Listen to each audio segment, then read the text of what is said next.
You're listening to Cloud Security Reinvented, a podcast for security leaders with a focus on the cloud. Learn best practices from fellow security professionals and how they disconnect from it all at the end of the day. Cloud Security Reinvented. Good morning, or depending on when you are in the world, good afternoon, good evening, or good night. Welcome to Cloud Security Reinvented. I'm your host, Andy Ellis. Before I introduce our guest for the week, a quick word from our sponsor, Orca.Security. Orca provides agentless security and compliance for your public cloud infrastructure, enabling you to detect and prioritize security risks in minutes, not months. Thanks, Orca. I'm here with Drew Daniels, the CIO and CISO of Druva. Welcome, Drew. Hi, I'm glad to be here. Yeah, thanks for joining us today. You know, across a career, not only do we as professionals grow and change, but the world we're in changes and evolves. And I'd like to get some insight from you today, especially in light of the transition from the old on-premise world that many of us started in to the world of cloud that is increasingly the default model for IT infrastructure. But before we get into that, I'd like you to share with the audience a little bit about your career journey and how you got to where you are today. Absolutely. So, as Andy said, I'm Drew. I've been in information security for about 21 years now. And, interesting enough, especially on this relevant topic, when I started in information security, it was all on-prem. The cloud was not yet really a thing. In my first few roles, in fact, I was working with, at the time, application service providers, which was the thing that really popped up before SaaS. And this is where companies were hosting their applications in their own data centers. And I've watched that natural progression, especially over the last 5 or 6 years, of companies moving into the cloud. So I spent a lot of time thinking about these problems and addressing these problems. It does present some unique challenges, especially the ephemeral nature and the ease of setting these resources up. I was recently telling someone that, years ago when I thought about the on-prem, there was racking and stacking hardware, installing OSs, and you probably were working with multiple days or multiple weeks to go from zero to, running. And now you can do that all. I mean, you can go from, nothing, not even having a cloud account, to resources in a website running in under 15 minutes, probably under 5 minutes if you know what you're doing. It is a big shift. And so now you're a CIO and CISO. And so what's that like, balancing those two roles? I actually had another conversation with someone a few months ago, and he said something to me, and I was like, yeah, I guess it's a little bit like that. He said, do you ever argue with yourself? And I said, yeah. I mean, on the CISO side of the house, my job is to think about how do I secure something? How do I protect the data, the systems, the people? And on the CIO side of things, it's about availability. It's about service delivery. And those two don't always align. In my industry, in the security industry, many of my peers, they don't relish working for a CIO because of that perceived or potential conflict. So it is very interesting to wear both hats, to know that I have to be responsible for service delivery at Druva, and making sure that our employees and our applications are running and available and enabling the business. But at the same time, thinking about how I secure those things so that those end users, those customers, the data that resides in those applications is secure and protected. So it's a really interesting challenge. Some days, I have to think about it from an availability standpoint. Other days, I have to think about it from a security standpoint. And there's still days where I have to be keeping both things in my head all the time. That's a fascinating challenge. And how you juggle that, especially because cloud became more prevalent, I assume for you, the security approaches that you've used and how you've thought about security has changed. And what are those changes that sort of stand out most to you? Absolutely. And an interesting thing, Druva's journey has been, a fairly interesting one. I've only been here a short time, but I still see the impacts of, the company be around for a while, 12 years now in the data protection space. And when they started out on this journey originally, it was an on-prem business. So, this was 12, 13 years ago before the cloud was really a thing, as I mentioned. And Druva had to figure out at every stage and every part of the business how to become a cloud native business. And they've been working on it now for 6 years. And, to see some of the history, see some of that evolution, I have people on my team that have been here for that whole journey, when it was on-prem going to the cloud.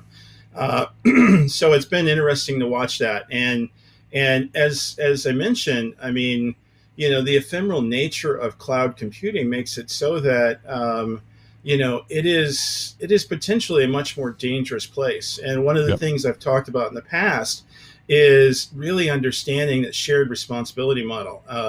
Deploying in the cloud is a safe place to do it, but it requires you to understand how to secure those services that you use, regardless of vendor or cloud service provider. It really depends on how you secure them, but you can still protect and still accomplish many things. So as you think about your industry, I suspect there are considerations about cloud and cloud security that are probably different than what people outside the industry might expect. What's sort of the biggest one that jumps out to you that outsiders would be surprised by? I think the scale is one that can quickly get out of hand. When we, say, for instance, deployed orca.security, we started thinking about this from, what are the assets that we need to protect? And we really had an understanding of that problem that we thought was pretty comprehensive. And when we installed and started running orca.security, we started finding a number of things that were unusual, things that people had forgotten was out there.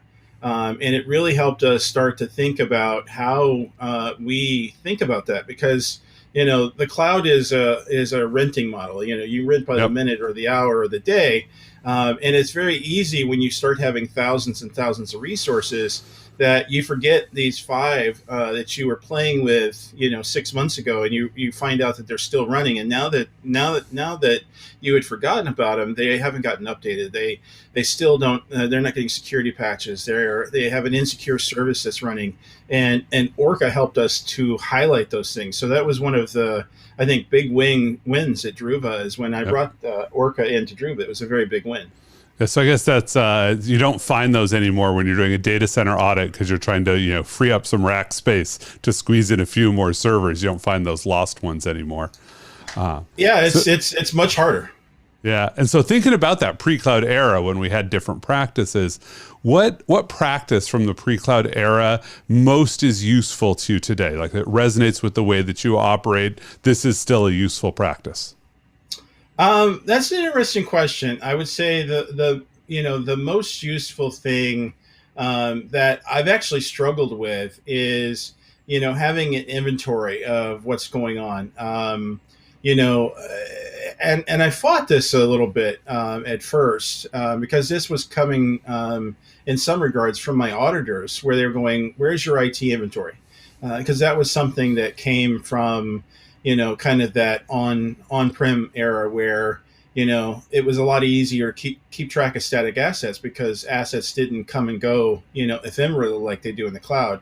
But I found that tools that we use today and capabilities that we can build allow us to continue to use those asset inventories to know what's out there. One of the things that has been difficult is in the cloud era that I wish was a little bit better was, being able to say, look, these assets belong to this team or that project. It is possible, but it's something that a lot of teams struggle with in terms of using cloud tags and cloud labels. I think inventory is always a good practice, but probably there's some practices we used to have that you think really ought to have been buried, but unfortunately have sort of continued. What's one that jumps out to you that's something we should just get rid of, but we've just been doing it for too long? I would say the thing that I always struggle the most with, both as a CIO and a CISO, is the change control process.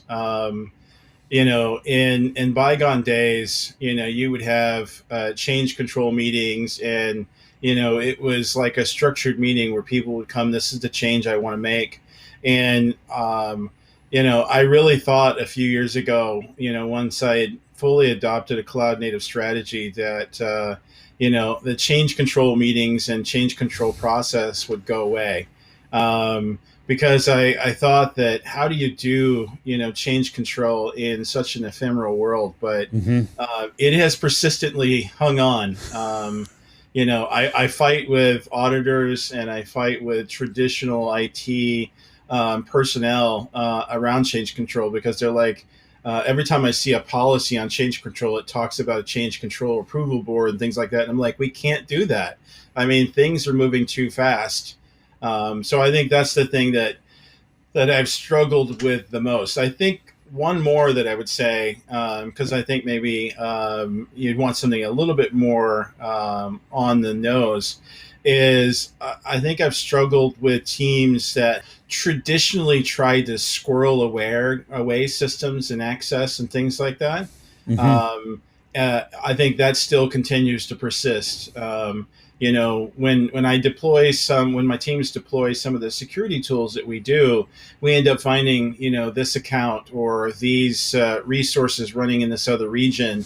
And I typically saw that in the pre-cloud era as well, where, I actually had a famous boss, who I won't mention his name, but he would walk around to all of the desks and do an audit and find that people had computers running into the desk.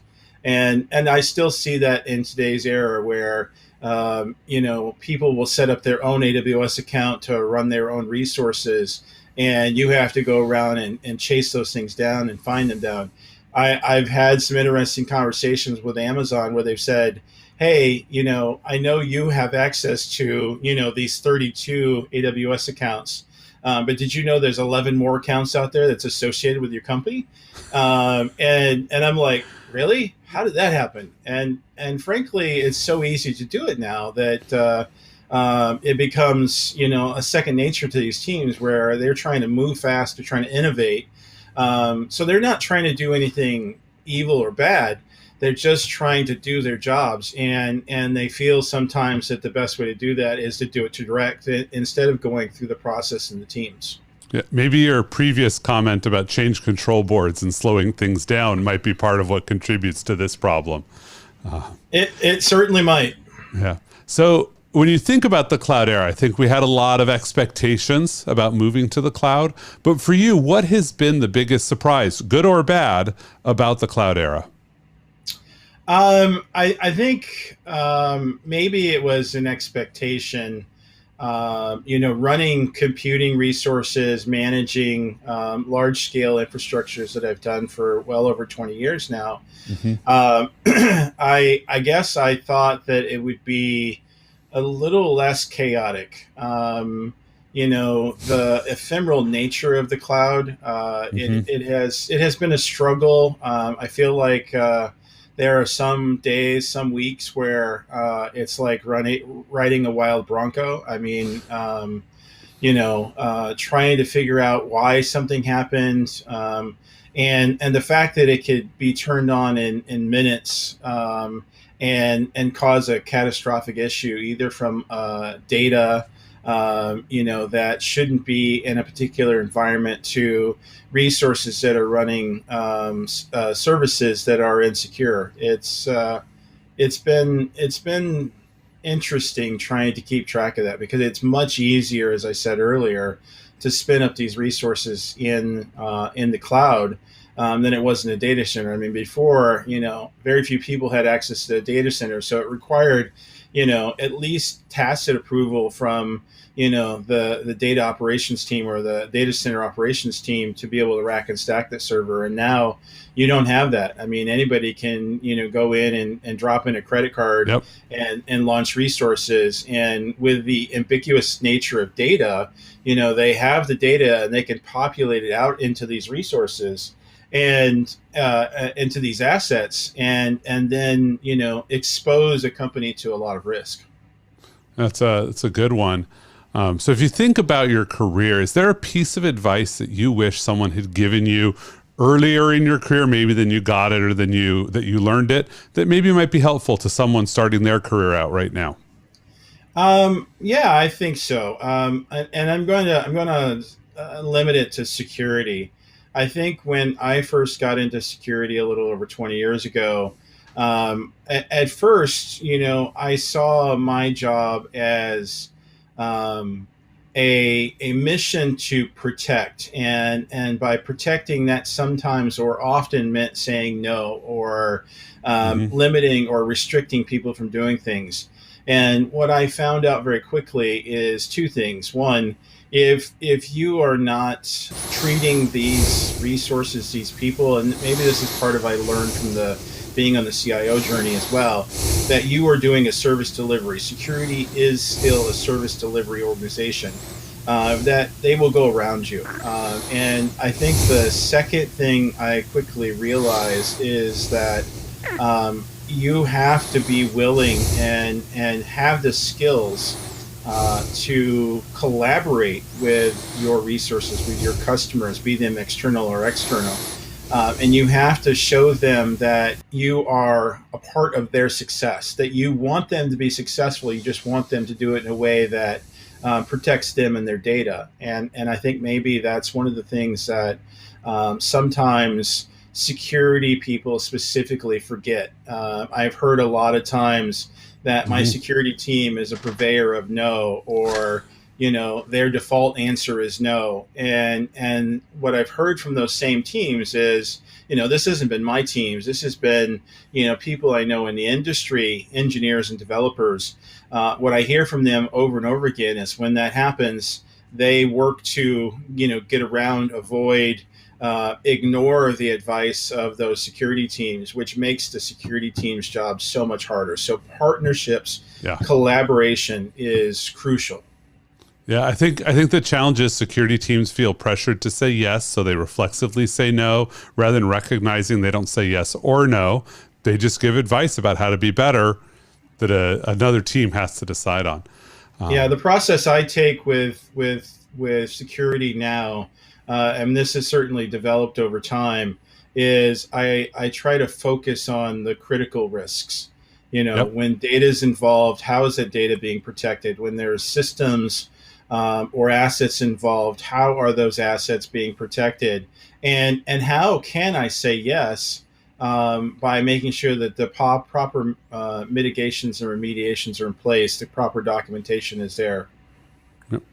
So I think we're at a cusp point from a technology perspective, and the future has a lot of opportunities in it. Which ones are you most excited about?